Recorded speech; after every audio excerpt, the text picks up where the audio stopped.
Really, thank you so much, Ms. Priya, for agreeing to do this session for us. I mean, I've known Priya and her family for quite some time now. Priya, her sister Prabha, Kamlesh, all their family, and they are a family which is comprised of so many high flyers, yet they are so grounded, so humble, and so many scholars in their family, and all with like multiple education degrees and all of that. So Priya herself has a bachelor's degree in commerce, MBA from the US, certificate in school leadership and management from Harvard School of Education and Harvard Business School.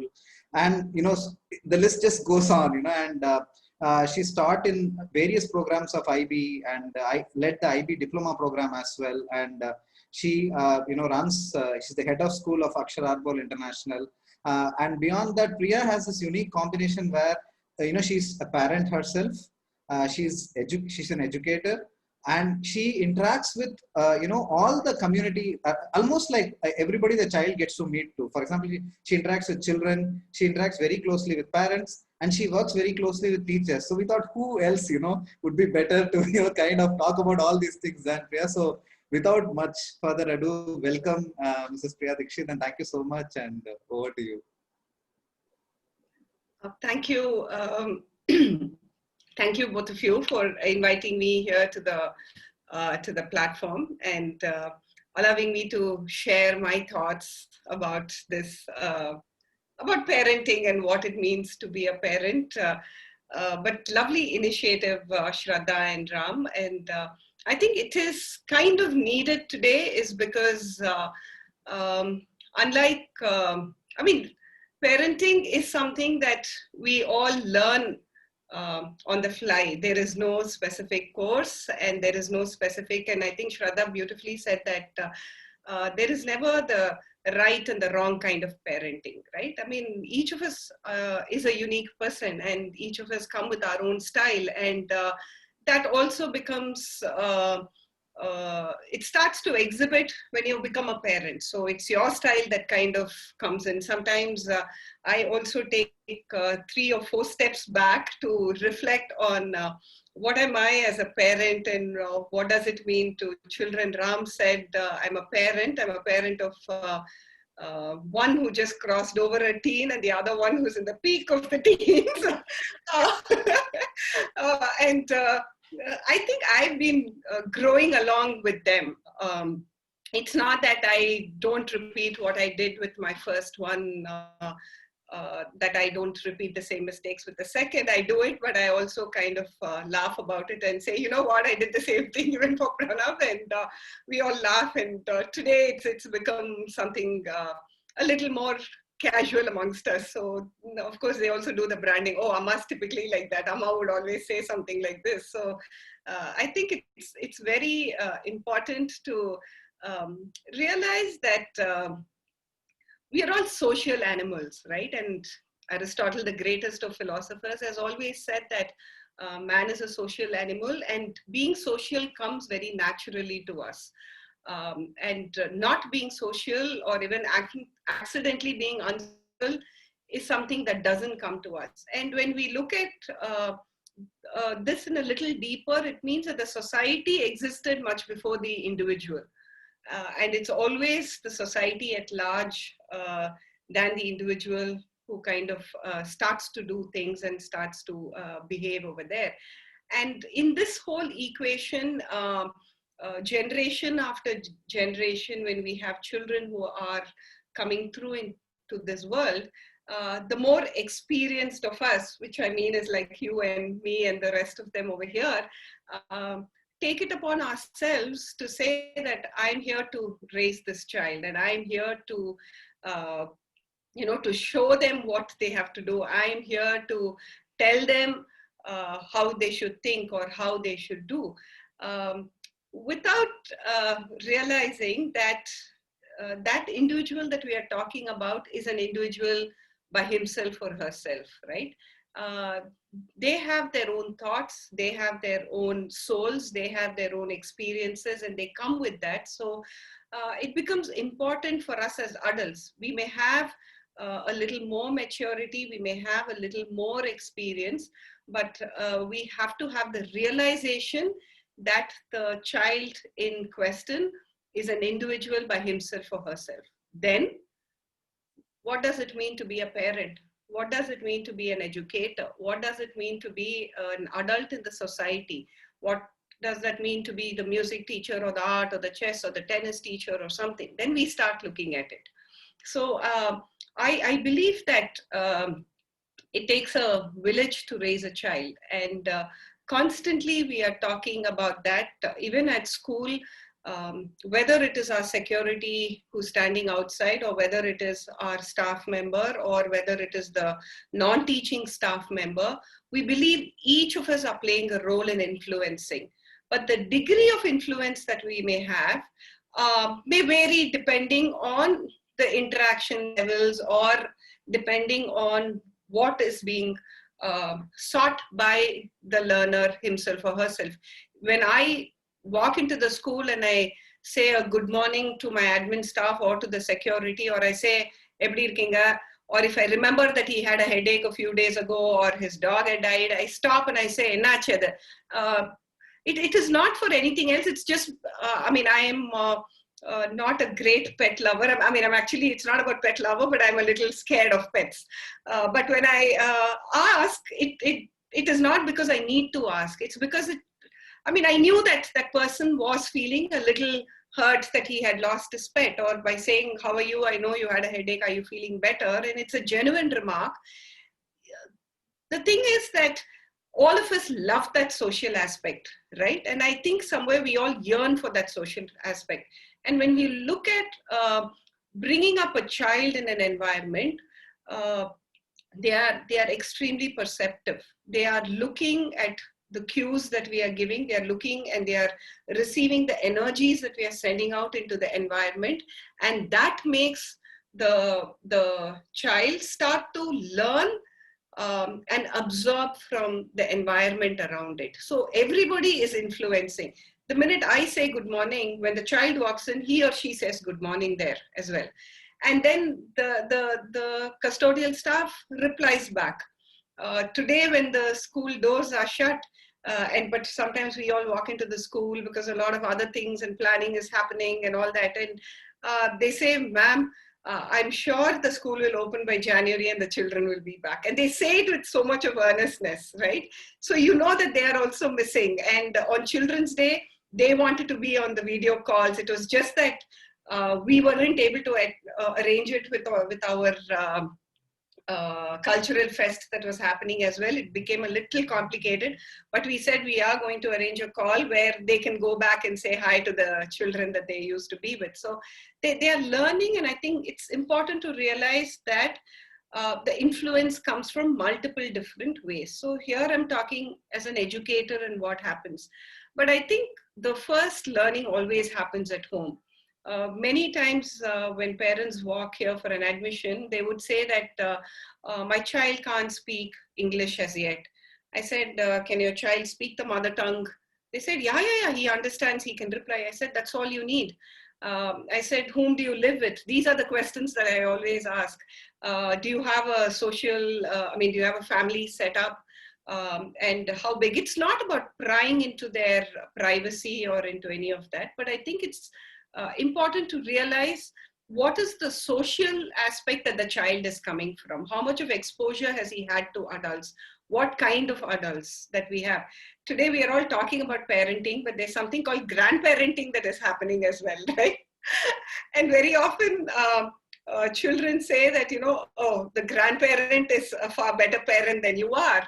And I remember saying that to my mom when I was young. I said that I'm going to have I think what I will always be like Party. I will not be a mom like you. And I see exactly doing the things that my mother did when I was growing up. Only because I think it comes to us because of the experiences that we have had.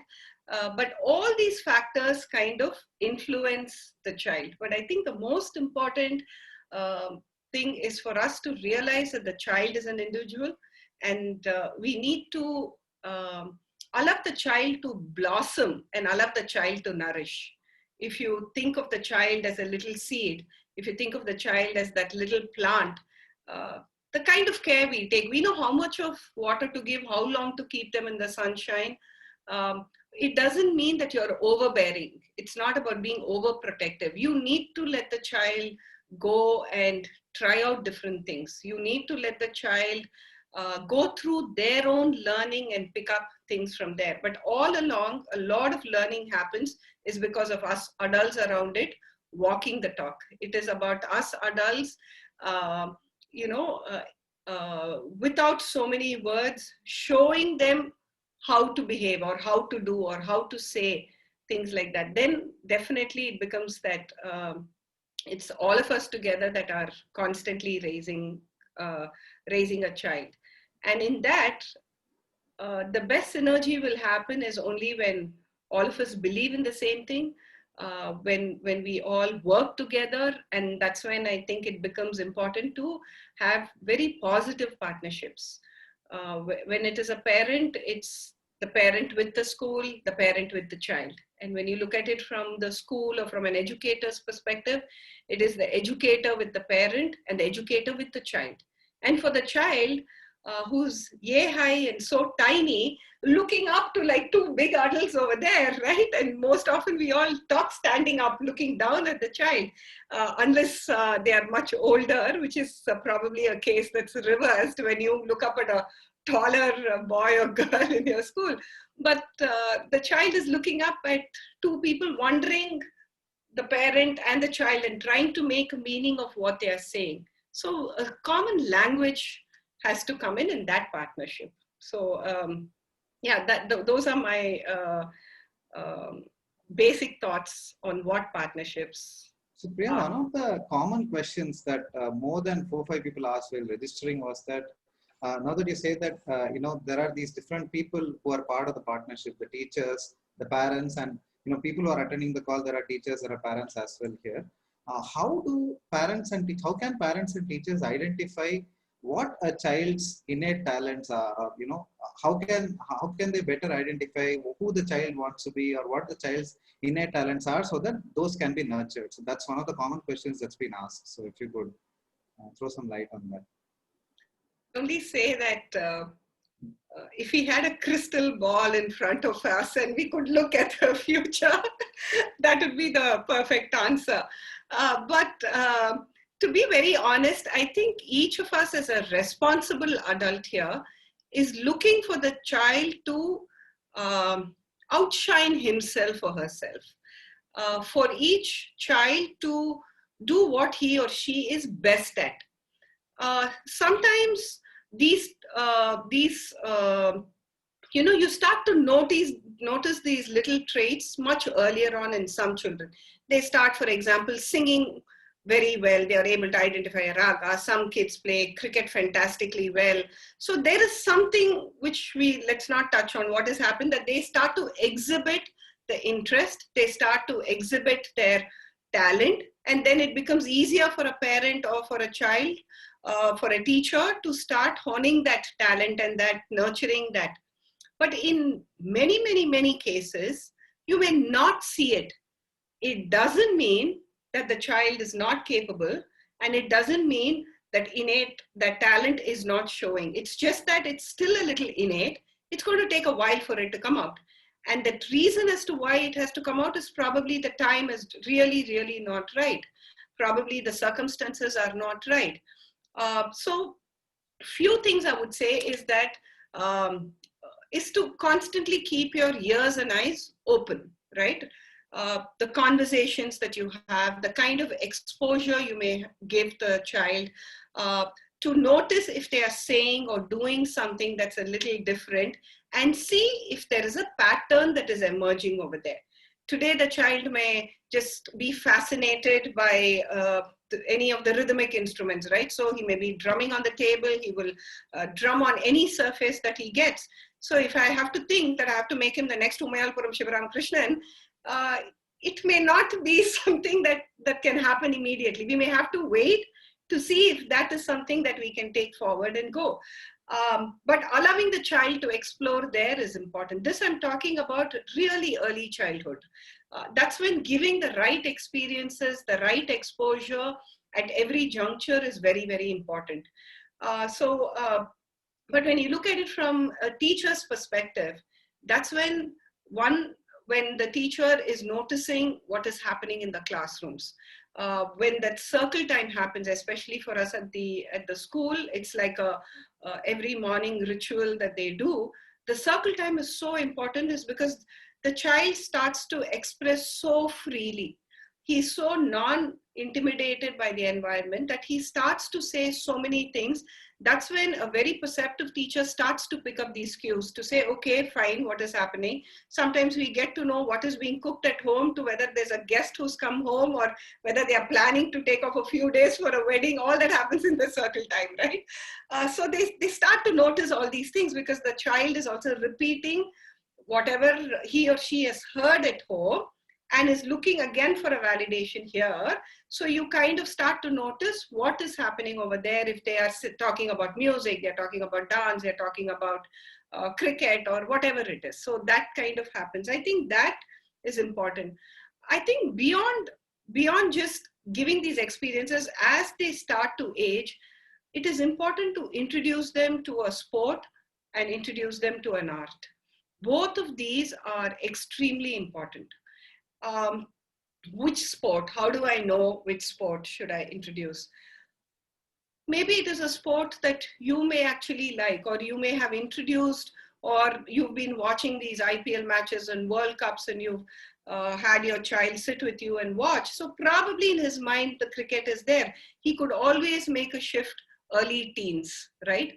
But at that point of time, introducing him to the sport in which you can have a conversation, introducing him or her to an art about which you both can sit and discuss and listen or something, that actually becomes extremely important. It is not about saying this. Beyond all these 2 points that I've said is, you don't expose a child only, or you don't want to identify a talent only because he has to become the next achiever in life, right? You want him to take on a sport, or you want him to take on an instrument, or learning an art form, painting, whatever be it, is because you want them to enjoy the process.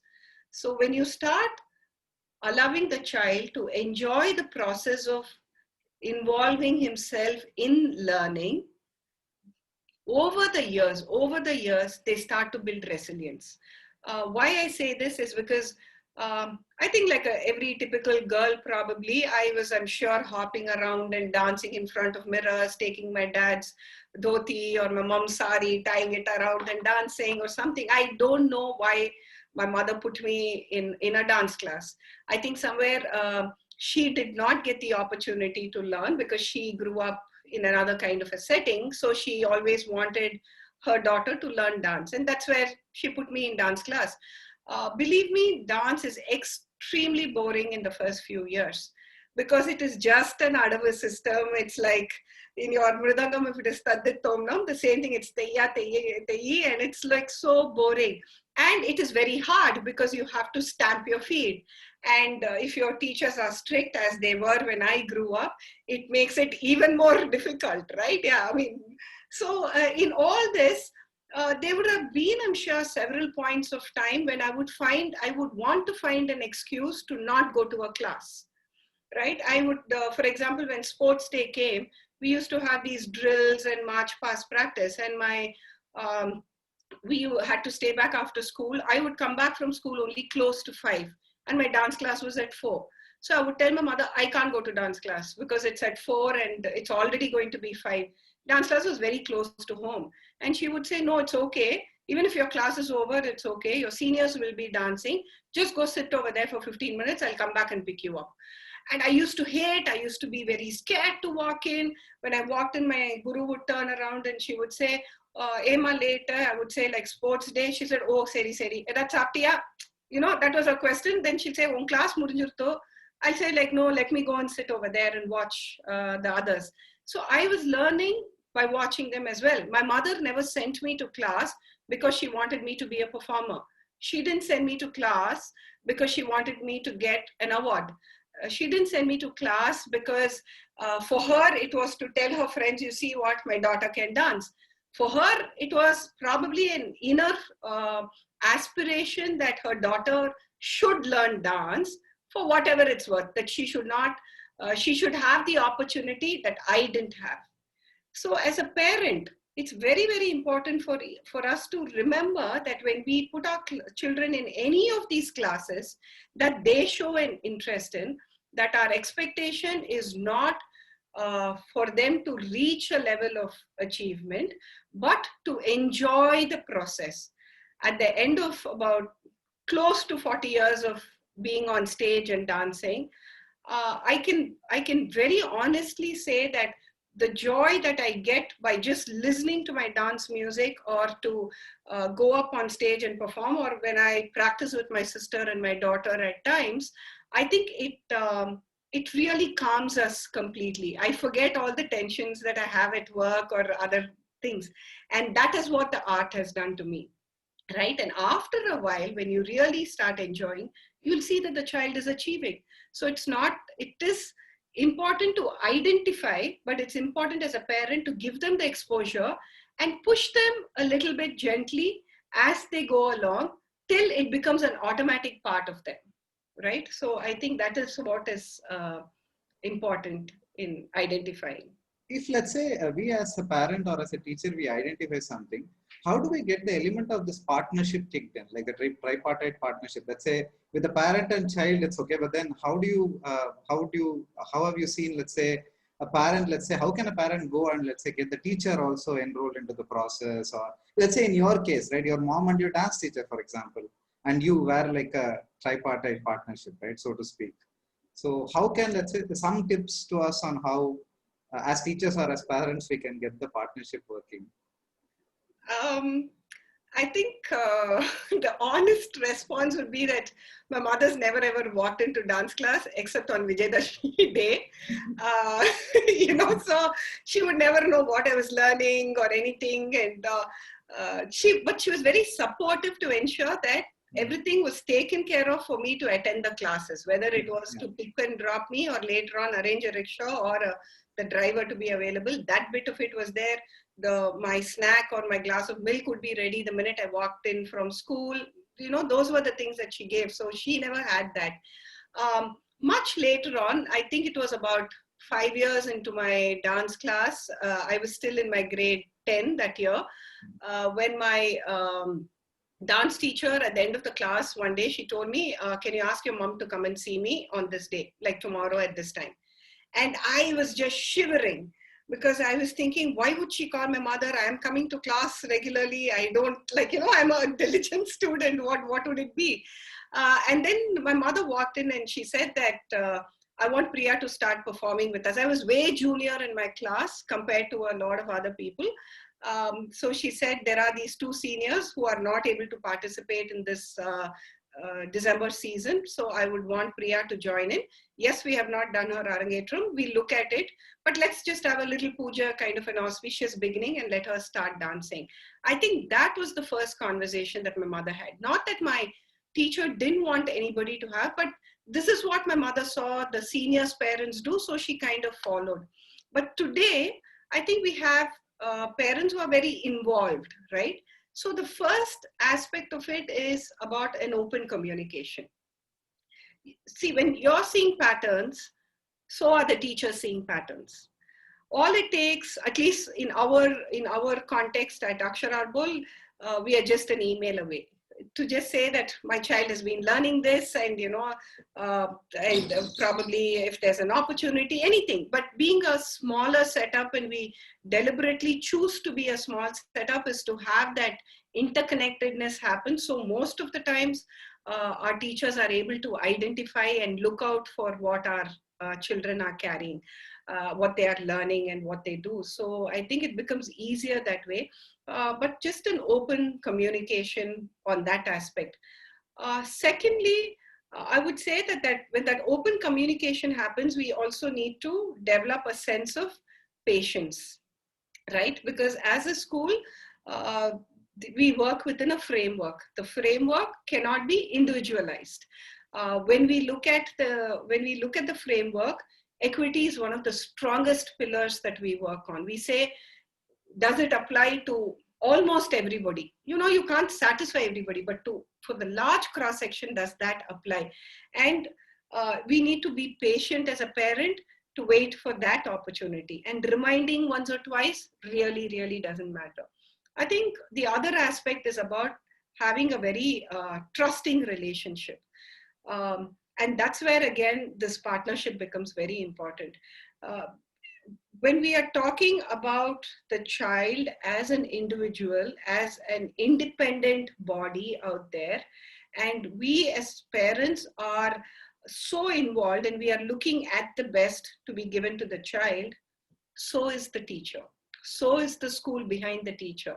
So are every member of that school, which is looking at the same thing for a child.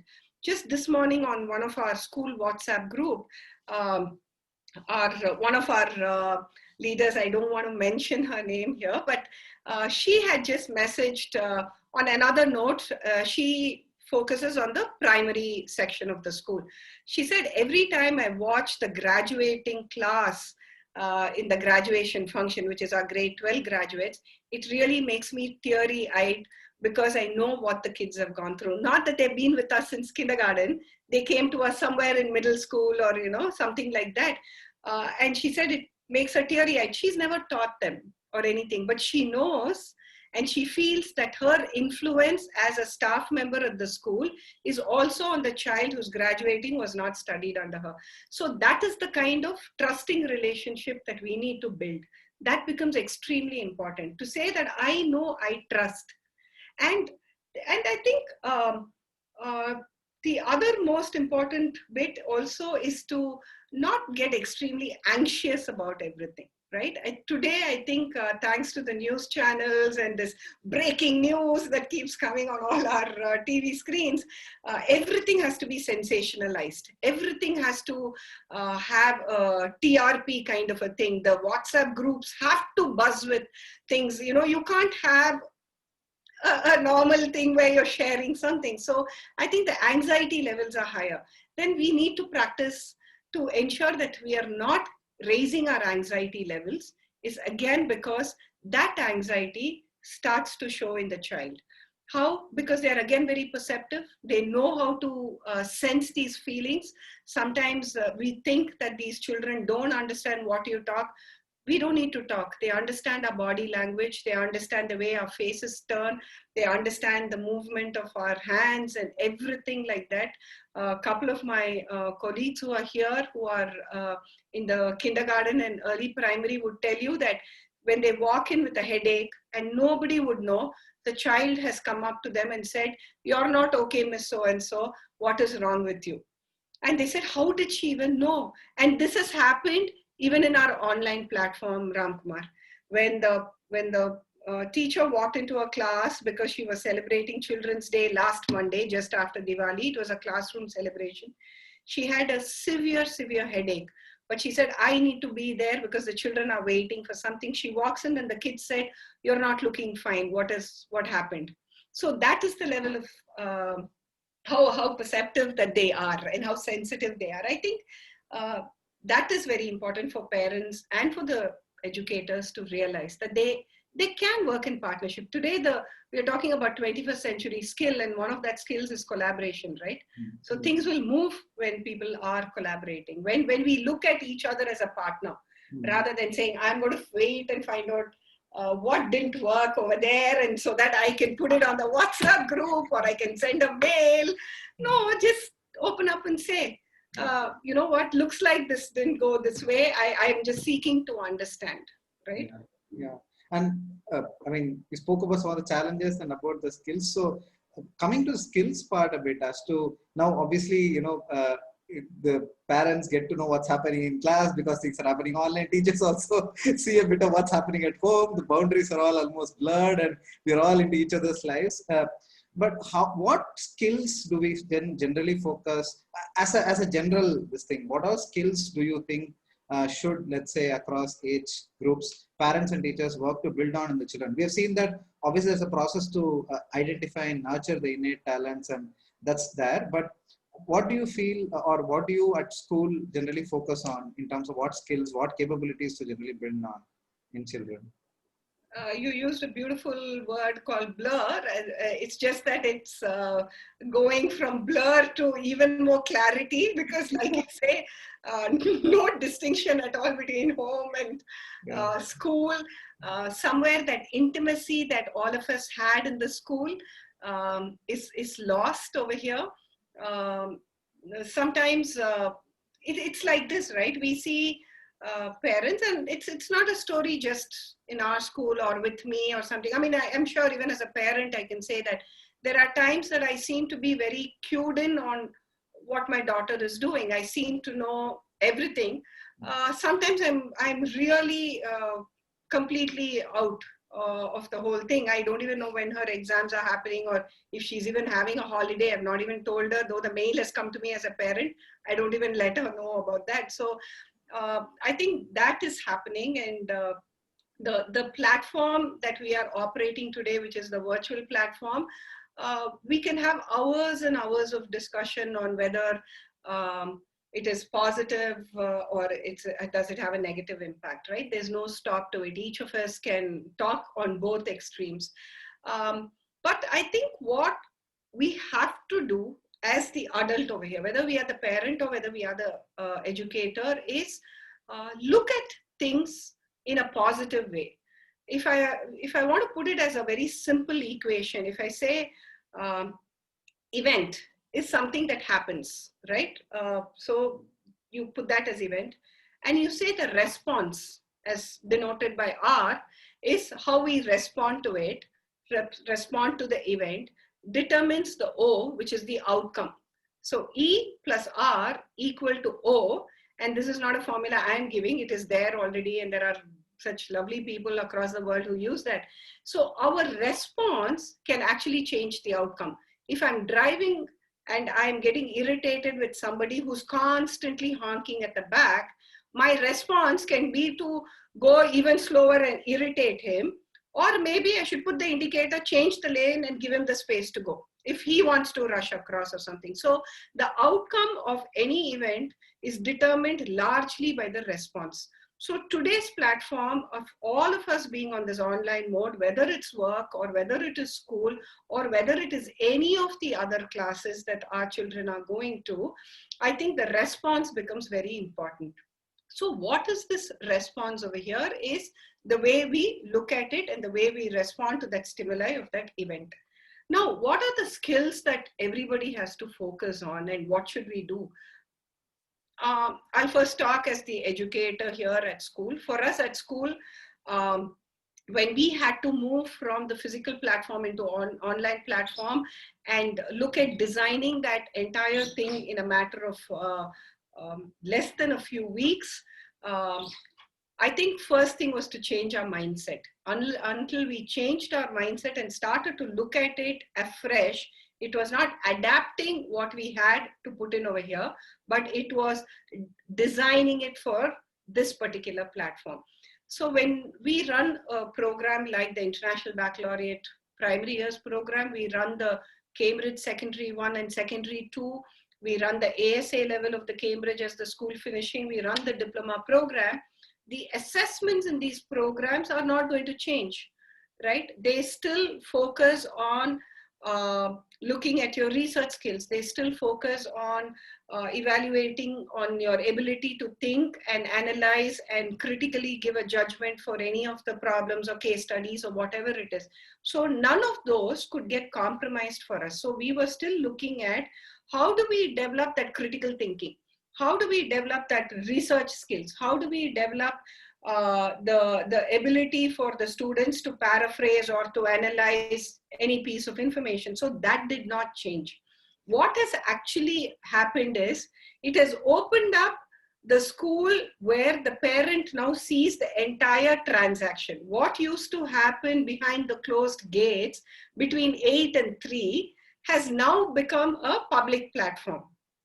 For the children, it was a very easy adaptation, right? Even the new children who joined our school, thanks to some of our existing parents who stepped up to become their buddy parents, and they really helped them settle down quickly, and the teachers helped them settle down quickly. They quickly adapted to the platform and to our style of working, and things like that. But the parents, it has taken them a little longer, and we are working on ensuring that the parent also starts supporting the child in this. So how do you as a parent, if I was, say, not an educator, I was a parent just like any other parent over here, where I'm seeing that my child is doing, how do we work on the same skill set? And I'm only talking about their thinking, their research, their analytical skills, and all that. It's nothing but in certain grades, you can easily have a conversation with your child. There are several points that happen on which the conversations can be had with the child. You just need to ask them a question. And sometimes, you know, as teenagers, we get a lot of mails from parents who say, my child just doesn't share. They go through that. They are going through this change and finding their own identity. And in this virtual platform, it's a little more difficult for them to find their identity and then find what is their, how they should respond to anything. But as a parent, having the conversation with them, asking those same WH questions, right? What, why, you know, where, when, how.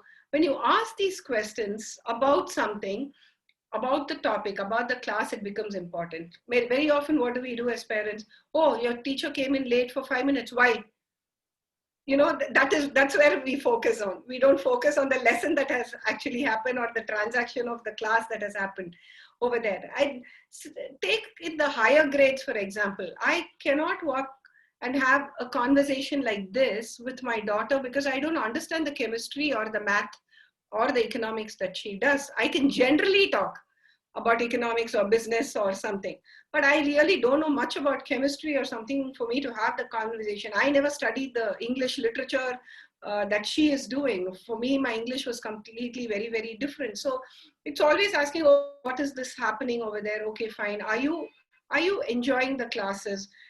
Did they tell you what kind of questions would come because of this? What is the nature of assessment of this? Because, I mean, they're all headed towards an exam, right? So that's when you ask them. And if you do have a prior experience, you can always go back and relate to it. Like whenever we talk about either business management or English with my daughter, I say, I mean, I go back to my experience pre-school days. I mean, pre-Akshar Arbol days when I was in the corporate field. I always bring back and I say, you know what, this is what it was. This is how it was when I did my MBA and things. So you share those experiences, and that's when you make them think. That's when they start developing that understanding of application of whatever they are studying. Because as an adult, I think that's very, very easy to do it. So on one aspect is the skill, but the other aspect, which is very, very important today, is the attitudes as well, right? Or the dispositions as we talk about in school. How can the child be confident? How can the child become resilient? How do they have the ability to be respectful in this platform as well? That also takes a lot of effort. And that's where, again, both the teachers and the parents have to work together to ensure that they're doing. Like I first said, the children are watching us and learning from us. We have to realize, if I was to talk like this over here, and it's a very casual conversation that I'm having here, this is typically the conversation I have with my family or with very known people as well. And my daughter's watching that, right? She's seeing that, okay, my mother speaks respectfully, whether it is her teachers or her colleagues at work. I mean, when I say my teachers, I mean my school teachers and my college teachers, or whether it is my colleagues at work or with my larger family. So she's seeing respect, respect, respect, respect. And she says, if I was to go down on the respect, that's not something my mom is going to appreciate. Right? And I constantly say, and probably this is a habit that I've picked up from my dad, but I think it's a good habit, because for every 3 sentences, he would say, God has been extremely kind. We have to be thankful to God for this. You know, it's like he can't say the 3rd sentence without using this phrase. But truly, when this COVID is happening, you realize how fortunate we are. Somewhere, I think we've all been blessed in multiple different ways. is because we have a roof over our head. We've had every single meal coming into our houses, and some of us have been lucky to have help coming in from different quarters for us whenever we needed. So we haven't suffered personally like many others. That is something we have to constantly keep telling our children. I'm not saying that our children have a sense of entitlement, but it is our responsibility to ensure that children don't grow up with the sense of entitlement. Today we have this. Today let's do this. Today let's be thankful. Yes, it is going on fine. But on a day when we don't have access to it, we can still survive. We can still do it. We have people. People's strength is far more important than any other strength, right? So both the skills and also the dispositions, as we call, must be reinforced from both angles. And again, that is another thing that will bind the partnership between the child, the teacher, and the parent, because they hear and they say the same thing. It's very, very similar things that the child is hearing. Yeah, so the kind of points that you've brought around are all kind of tying up together, in the sense that what I'm taking away from you, ma'am, here is the connection that you've spoken about, and that's been throughout, right? Whether it's the parent, the child, or the capability of the child. So one is the people involved in this environment. The other is the capability, skilled involved, and how do we keep connecting to those skills by itself is also something that you beautifully brought out. So that was one of my major learnings. The other one was reflective spaces, whether you say the circles that you create, or the most amazing thing that I've kind of, for myself taking away is that when you put a child for an art or a sport, which is another important aspect of where they get their learnings from, that is to also do for connection. That is to also do so that you can come back and have reflective spaces and talk about it, right? And so connection, reflection. The last one was that not moving away. It's so in all of this that we go through, right? Let's say conversations between parents, teachers, 5 minutes late. No? So moving away and not focusing on them, but bringing the focus again and again to the learning need of the child. And the way you said, one of the aspects that you spoke about is that day they're playing, they're kind of learning some rhythm. So on that day, can you focus on that? And can you wait for it to build, to say, okay, maybe this is something that's building slowly. A few initial steps, I think, has enough in the environment to learn from. And then when it gets a little bit more intricate, a little more depth, is when we start putting them to classes. So, in a way, so these are the three things that I'm taking from. It'd be great if you could now open up to parents if they have questions. We're also about 15 minutes of conversations, so we'll have their voices, their questions, their sharings in this being a tripartite thing. Let's have them come up with anything. So parents, opening up to you all for any questions that you would have, or anything that you'd like to share, even from what you've heard here.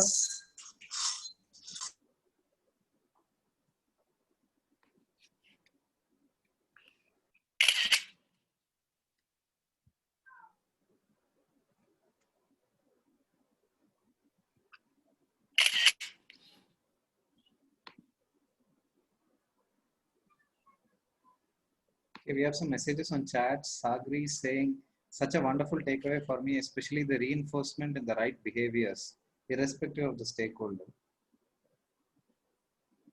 Absolutely, Shagri. True.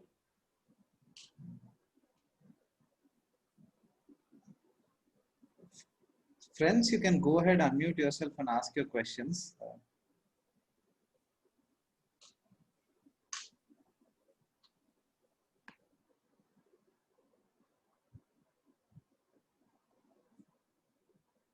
Okay, till the first one comes up. A lot of the parents while registering, I have actually a list of questions that people ask while registering for this section. So I'm going to leverage a bit of that. a lot of them have spoken about screen time, and now this school and lessons are also happening. So screen time has increased more, and then now the children are demanding that we need to spend time for the classes and all of that stuff. So a lot of them have questions around how much is the right amount, or what should we do about this. So if you could it's come from a lot of people, so Sure. It's come a lot to us as a school and to me as an educator, not just here, even in my social circles. A lot of people ask, how do you deal with this? What is it? And sometimes I think it's one of my favorite hobby horses, is about that. I think the first thing for us to realize is that the children today are digital natives, right? They are literally born with a gadget. How much ever you keep it away, it's become something that's a part and parcel of their growing up. I think as an adult, we have to realize that that when we look at a digital gadget per se, there's something called the active consumption, and there's something called the passive consumption. So when we say passive consumption, it's like watching any of these cartoons, watching a show, watching something. So where you're mindlessly watching, but you're not consuming it, where your gray cells are actually working, right? It is just a very series of very fast moving scenes that create a certain level of excitement in you, which only releases certain chemicals in your body, and you're responding to it. What happens in learning is very different. And I'm not talking about schools where it is focused on rote learning, where the lesson today, where the digital gadget today is, or this digital medium is used as a form of delivery. So I still will teach my own way, which is like writing on a board. Instead of a board, I have a whiteboard behind me and I sit and write over there. Or some people have a camera and you're working and you're showing. So if you're going to deliver the content using the digital platform, then again, it amounts to close to a passive consumption. Sometimes you do a love questioning or whatever. What is the most important is that it should become an active, engaging consumption of the transaction that's happening. And that's where the pedagogical practices become far more important.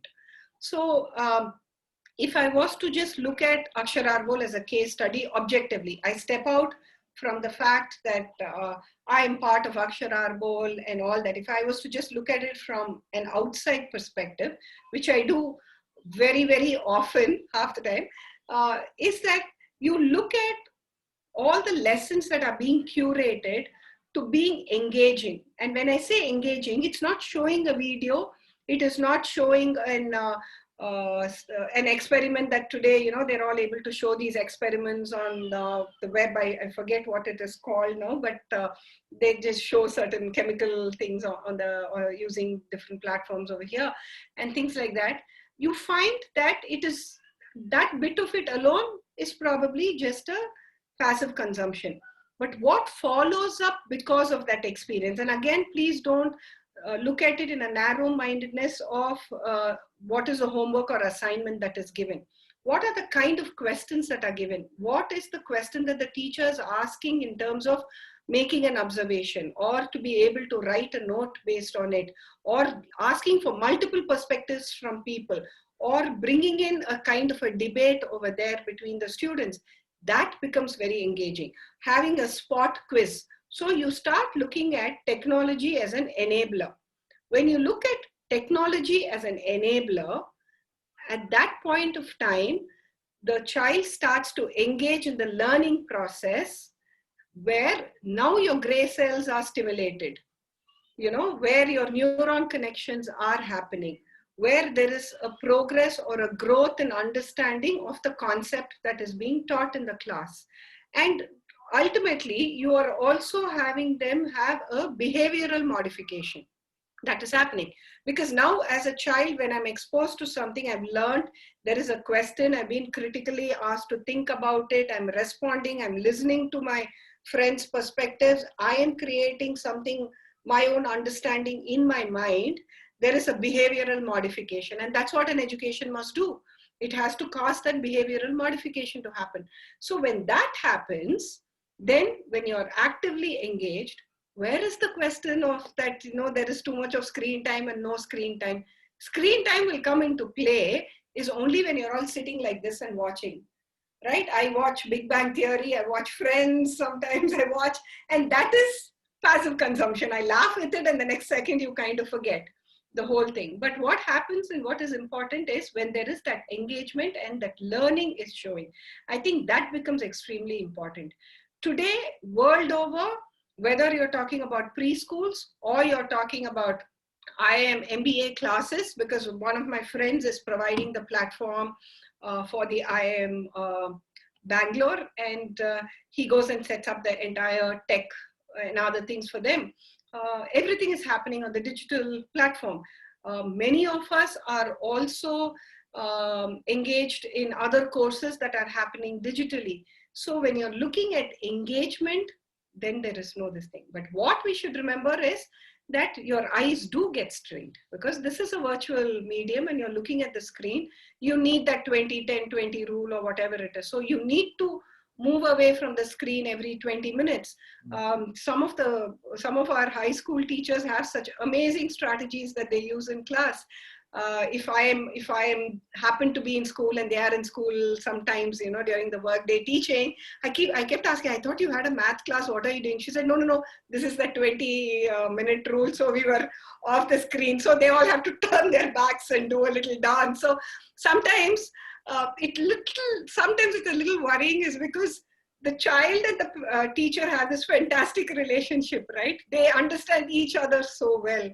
Imagine a parent walking over there, suddenly sees a child showing the back to the screen and moving her body. They're wondering, are you in class? What kind of disciplining is this? Why aren't you sitting and doing a math problem? Why are all of you getting up and dancing or something? So, our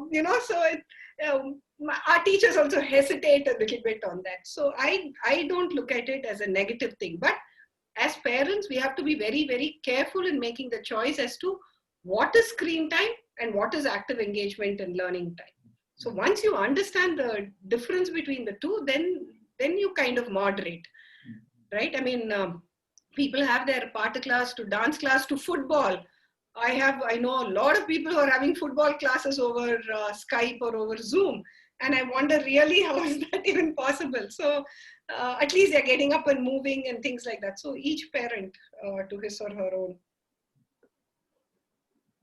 One of the other questions also, in terms of number of times asked very high, was how do I get my child to focus on something? I think I've answered this right at the beginning, but I'm going to spell it out again.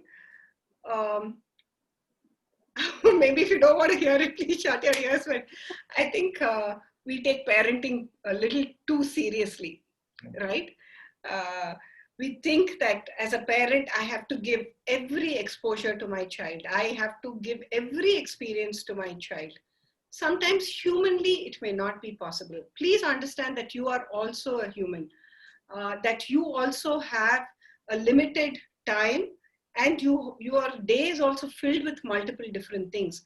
Parenting is a very important responsibility that each of us have chosen to take on, right?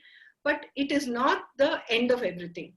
It is a means to understand. And I think I can only talk about Khalil Gibran's poetry that kind of comes to my mind, right? He says, the child is not your child. They are not from you, but they are through you. I mean, I don't want to go in too much into that poetry, but truly what a great mind he must have been to have written this several centuries ago, which is still valid today. But I think, how do you get your child to focus? You can't. You say, this proverb is so common, right? You can take the horse to the water, you can't make it drink. But will you drag the horse to the water? It'll kick you and it'll run, and that kick will hurt you a lot more. Same thing with the child. You need to walk along, you need to goad along, you need to have that conversation. You have to keep instilling that confidence. And it's okay even if the child does not participate in something, or if he participates, he does not win in anything. Every child will find, they will find their own step forward, provided they have that confidence. That is important for each of us as a parent and as an educator, to ensure we are not puncturing that confidence, right? At the same time, give them those little leaps. The focus will automatically come when you start enjoying the process. For me, I didn't start liking my dance class from day one. I liked my dance class and I liked to watch my seniors dance, and it interested me. But I didn't take to dancing till much later, right? And over the years, I'm not able to give up and go. I've been trying to balance. Of course, the time that I spend on that is far less than what I would like to, but I have my responsibilities, I have my things to do. So in my me time, I try to bring in that dance element. But today my mother, or for probably several decades now, my mother has never told me you have to dance and you have this and you have that. None of those has happened. So the focus will come when you really, really love something. When you really love. So it's important for us to make sure that the children enjoy that process, that learning, whether it is cricket or whether it's football or it is painting or it is playing an instrument.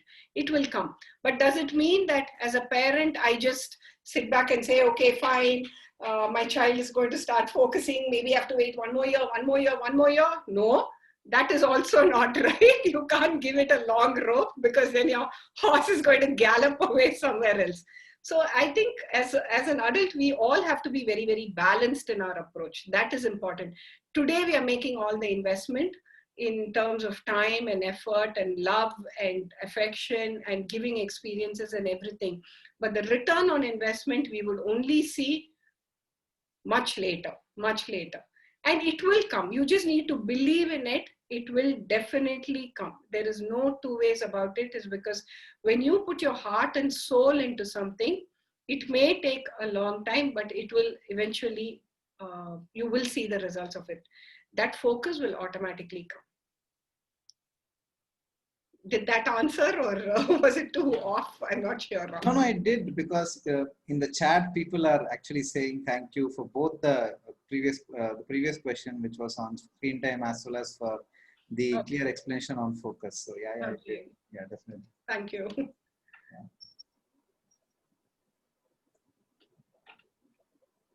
Friends, any other questions that you want to directly ask?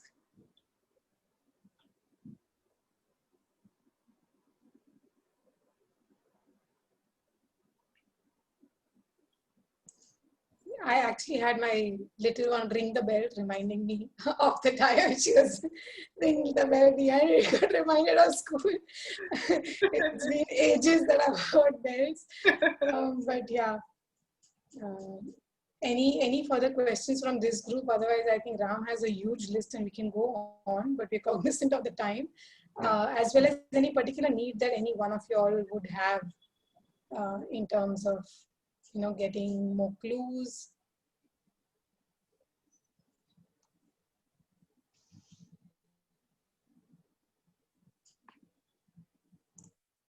So this is Bharat, one of the parents. So one of the recommendation would be maybe we could have this parenting as a kind of a L0 topic, and then try to have multiple subtopics maybe during adolescence teens and like something like that, to kind of have a check and then ensure that irrespective of the mode which we learn, right, whether it is a regular schooling or whatever it is, this tri-party thing would work more effectively is something I think, especially after this session.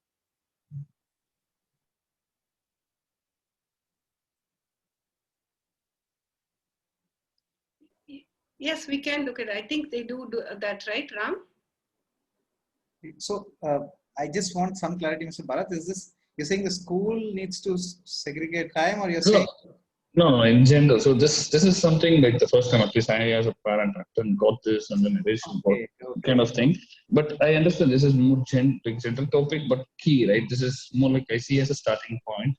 At least maybe I'm not saying putting any frequency or any a mandating thing, but I'm just thinking on this lines there could be further subtopics could be exposed to parents as well as, right? It will be a cohesive learning across all the three people, right? Because everyone might not have the same issue, but deep diving on some subtopics would be also welcome. Around parenting, of course, that's the core, right? Yeah. Yeah, thank you for clarifying. I now get what you're saying. Yeah, definitely we'll try and do that. Yes. So just wanted to kind of also let you know that we've been doing these sessions, in fact, with the frequency of every Sunday around 4 to 5. And there have been different people who've come in till now in the sense that we had, a particular person talk about diversity, more to do with, gender diversity to say so, and how we as parents kind of, sometimes become biased even at home with a girl or a boy child or things like that. So there have been different topics that we have dealt with in the past. But happy if there's anything specific that, any of y'all think should get covered from your angle, do put it up in the chat so that when we run our next sessions, next weekends, we can bring speakers from those parts. And that way it'll be really helpful even for us, because then we get a direction of things that is going to help parents. In fact, the next 2 sessions is going to be on boundaries, parenting boundaries to say so.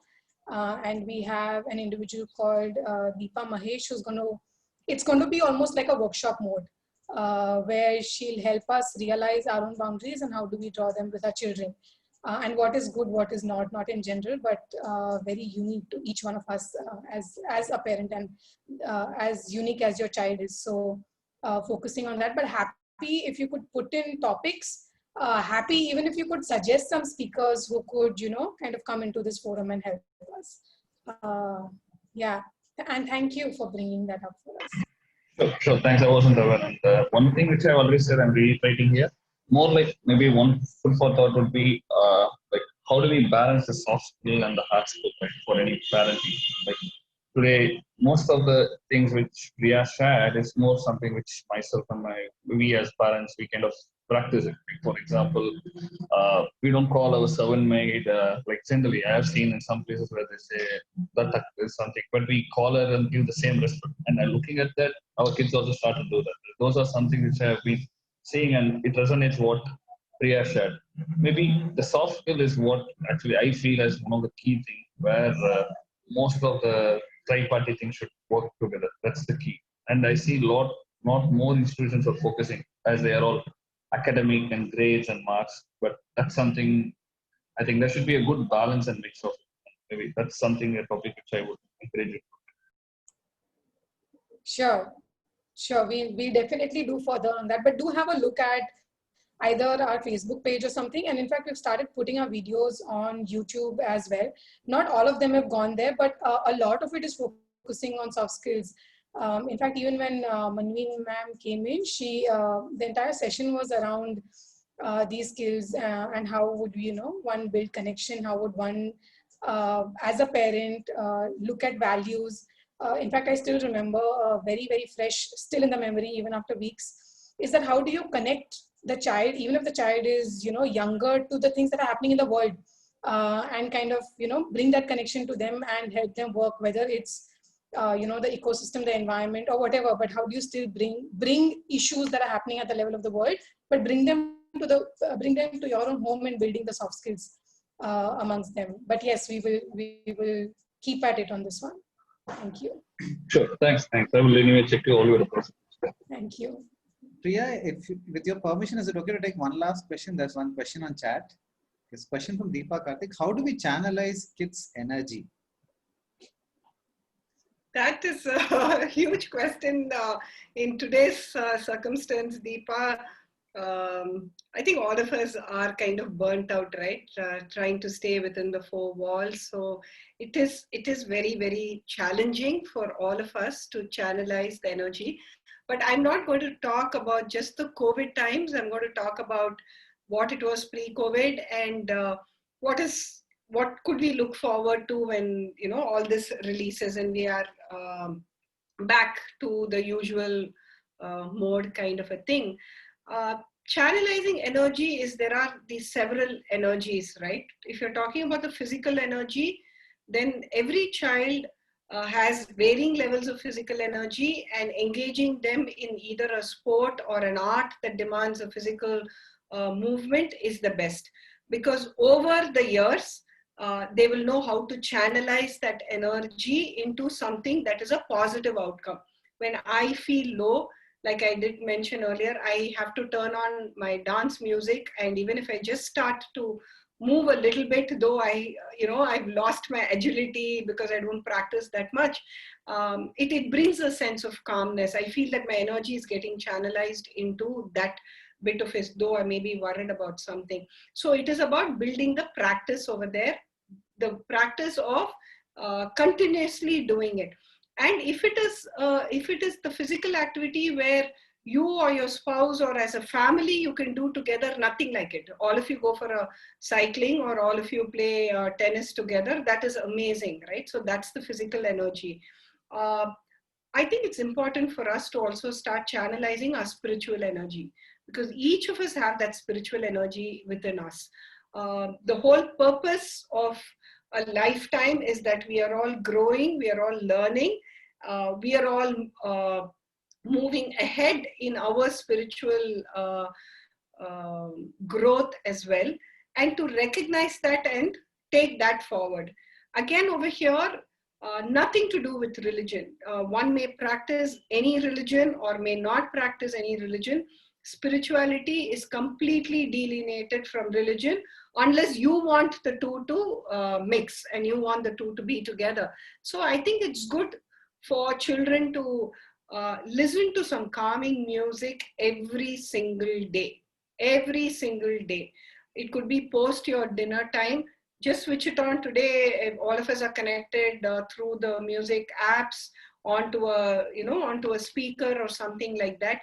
And at that point of time, one of you may be in the kitchen winding up, the other may be putting the books and the timetable away, the third one may be folding clothes, whatever it is. Allow that music to seep in. No talking that 20-25 minutes. At the end of whatever people are doing, just come and sit calmly in a space. Then that starts to channelize your spiritual energy.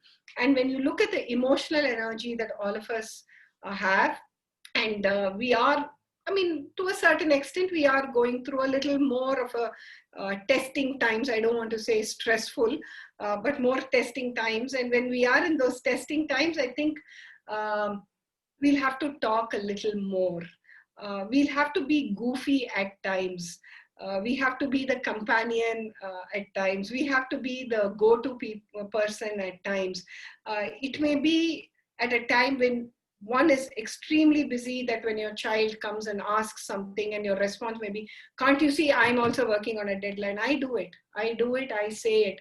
But then 15 minutes later, I actually walk up and say, you caught me at a wrong moment. I was just trying to do two different things, but I'm sorry, but I can open my ears right now and I can listen to it, right? And children understand and they also learn, but it is important for us to go back. So channelizing the energy of children has to happen in every sphere. Unless you do it on every sphere, the whole being doesn't move forward. The whole person doesn't come over there. So remember that each of us, whether we are a teacher, an educator, or we are a parent, we have to be a friend, we have to be the philosopher, we have to be the guide, but we have to be the companion, we have to be the go-to person.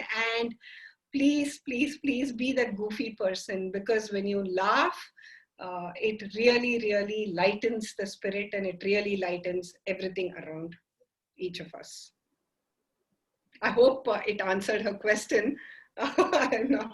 Yes, ma'am. Thank you very much. Thank you. Thanks a lot. Thank you, Rupa. Yeah, thank you so much, Priya, for coming in, and sharing such wonderful thoughts, ideas with us, and thank you for answering all the questions so patiently. And as the chat message also said, many of the questions that were posted, parents got answers to that as well, and a lot of ideas that we are taking with us, a lot of key takeaways as well. So thank you so much, and we look forward to definitely having you more on this platform. So there's a huge list of questions still waiting. So Pleasure. And it's lovely to have the conversation, and I'll catch up on the chat. I haven't been able to do that when I was talking, but thank you so much to each of you for being here, and to Shraddha and Ram for inviting me over to this platform. Like I said, it doesn't take two to tango, it takes three to tango. So we can do it together, and we'll have a wonderful set of citizens who will come up. Each of our dreams is to have that wonderful global child or global citizen, however you want to address it. And we can definitely do it if we are all together in this. I think that is what is very important. So thank you again, Shraddha and Ram, for having me over here today. Yeah, thank you so much. Thank you so much to all the people who joined the call for your active participation. And we'll soon. A big thank you to all of you for such a lovely session. Thank you.